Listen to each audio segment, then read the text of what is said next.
Assalamu alaikum wa rahmatullahi wa barakatuhu. Bismillahir Rahmanir Rahim. அல்லாஹ் சுப்ஹானஹு வ தஆலா சிலர்களின் உள்ளத்திலாவது இரக்கத்தை உண்டாக்குகிறான்.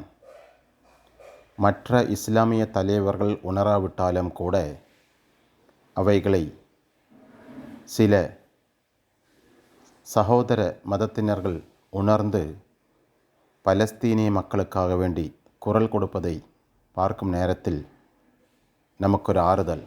இன்ஷா அல்லாஹ் நியாயம் கேட்பதற்கென யாராகிலும் ஒருவர் எங்கோ இருக்கிறார்கள் என்று இன்ஷா அல்லாஹ் தொடர்ந்து பார்ப்போம்.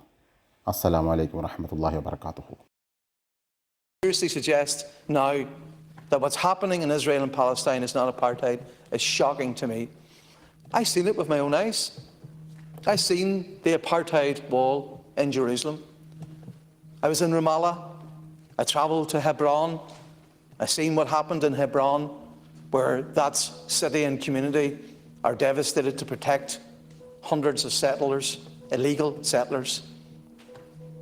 It's a damning indictment in our country that in the 1980s we led the way confronting the South African apartheid regime, yet today we can't even pass legislation that bans illegal settler goods.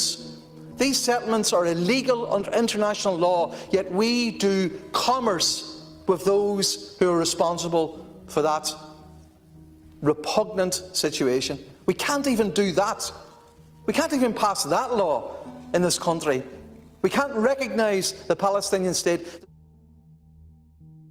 History will judge those who sit on the fence, and history will shame those who bury their heads in the sand while the Palestinian people continue to suffer at the hands of an oppressive, brutal, occupying apartheid state that is Israel. Minister, you must act. You cannot afford to sit on your hands and not act. You must call Israel out for the apartheid policies and the apartheid regime in which they use against the Palestinian people.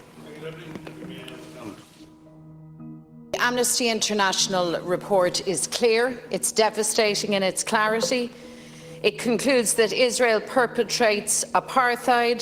It notes that Israel's civilian administration, its military authorities, its governmental and quasi-governmental institutions are involved in the enforcement of the system of apartheid against Palestinians.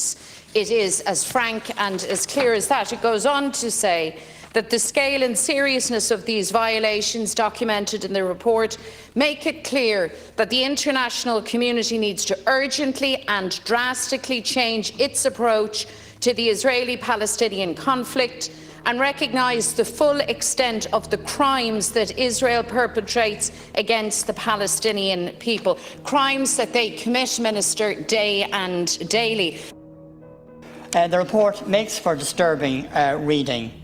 It outlines how Palestinians are dealt with as an inferior racial group and how Israel oppresses and segregates them. It shows how Israel is putting in place a regime aiming to dominate and oppress Palestinians. It does this through territorial fragmentation, segregation and control, dispossession of land and property, and by the denial of economic and social rights, but also through forcible transfers, administrative detention and torture, unlawful killings, denial of basic human rights and freedoms, and by persecution. Ireland has a long and proud tradition of support and solidarity with the people of Palestine. While many of the crimes of Israel's apartheid have long been raised in it all, the EU's central involvement in the arms trade to Israel has seldom been raised. EU members have profited well from Israeli apartheid over the years. Since 2012, EU member states have sold arms to Israel to the tune of nearly 700 million per year. Between 2014 and 2018, Germany and Italy alone supplied 35% of Israel's arms imports. EU states make large profits selling deadly arms to states like Israel, states that frequently abuse international law, suppress and murder peaceful protesters. Fine Gael and Fianna Fáil and Green TD stood up one after the other, saying it was intolerable.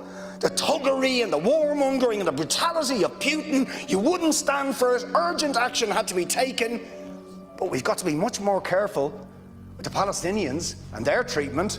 And I haven't even got time for the briefing I organised this week about the people of Yemen and how Saudi Arabia, the most despotic regime in the world, armed to the teeth by the United States, Britain, France and others, killing 337,000 people in Yemen in the last 5 years, 10,000 children. Any action against the United States for arming them? Or Britain, or France, or Saudi itself? No. No action, no sanctions, no outrage. Words of concern. We'll raise it. We'll raise it.